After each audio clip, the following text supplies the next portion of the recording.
The calamity ascends? The hierarchy of the world has been set on fire. We left off with the most dangerous roll of the dice in history. 15 of Sukuna's fingers have been consumed, and the King of Curses has reclaimed his throne in the middle of a burning Shibuya. Jogo, the prideful spirit of the earth's flames, stands before him, trembling not out of weakness, but out of the sheer biological realization that he is standing in the presence of a natural disaster. Meanwhile, the ghost of Toji Fushiguro is stalking his own son through the debris of the city. The rescue mission for Satoru Gojo has officially mutated into a fight for the survival of the species. Today, we witness what happens when a god-tier curse challenges the king. Welcome to episode 12. Don't look away, because in the blink of an eye, an entire city block is about to be erased from the map. Scene 1. The sun versus the ghost. The episode opens with a sharp, cold contrast to the fire. Megumi Fushiguro is sprinting through an alleyway, his lungs burning. Behind him, the Toji vessel is moving with a predatory silence that defies physics. There is no cursed energy to track. Only the sound of boots hitting concrete. Megumi realizes he can't outrun this monster. He stops, summoning Nu and Max Elephant to create a distraction. He uses his shadows to set traps, trying to lure the attacker into a confined space where his speed is neutralized. But Toji is a master of combat. He shatters the Shikigami with playful cloud and closes the distance in a heartbeat. The fight is a brutal lesson for Megumi. He sees his own techniques being dismantled by pure physical intuition, but as Toji raises his weapon for a killing blow, he stops. For the first time, a flicker of humanity returns to the vessel's eyes. He looks at Megumi, seeing the boy's face clearly. "What's your name?" Toji asks, his voice a ghost from the past. "Fushiguro," Megumi replies, confused and bleeding. Toji smiles. A genuine, tired smile. "Not Zenin, huh? Good for you."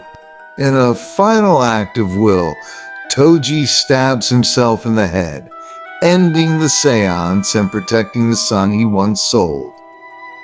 The sorcerer killer is finally at peace. Scene 2. The terms of the duel. Back on the main streets, the atmosphere is heavy with heat. Sukuna is sitting on a rooftop, looking down at Jogo. The deal is simple. If Jogo can land one single hit, Sukuna will join the curses. "Start whenever you like," Sukuna says, leaning back. "I'll even give you a head start." Jogo doesn't hesitate. He unleashes his maximum output. The street erupts into a volcanic wasteland. Giant stone hands emerge from the buildings, and streams of lava flood the intersections. Jogo is moving at his absolute limit, his single eye burning with the desire to prove that curses are the true humans. But Sukuna isn't just dodging, he is playing.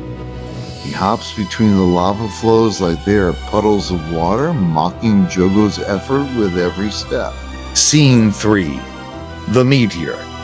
The animation shifts into a high-octane cinematic spectacle. Jogo realizes that normal fire won't touch Sukuna. He gathers all his cursed energy into the sky, creating a massive, glowing sphere of molten rock. Maximum. Meteor.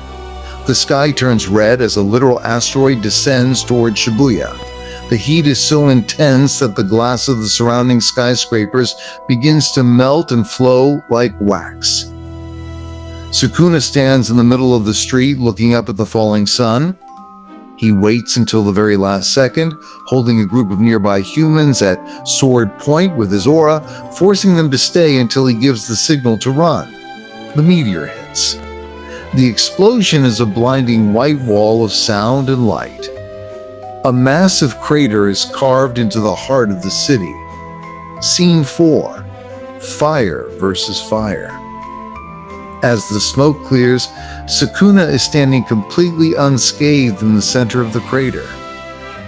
"That was your best, wasn't it?" Sukuna asks.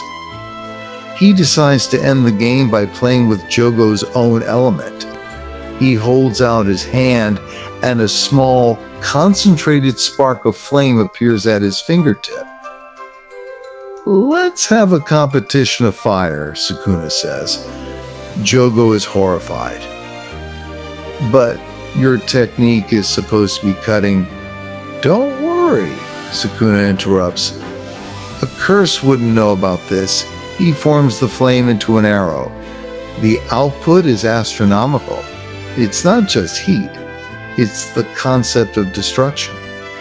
Jogo readies his own flame, but before he can release it, Sukuna's arrow pierces through the air. Scene 5. The funeral pyre. The scene shifts to a white, empty void. A mental landscape where Jogo is standing with the spirits of Hanami and Dagon. They are dead and Jogo is joining them. Sukuna enters the vision.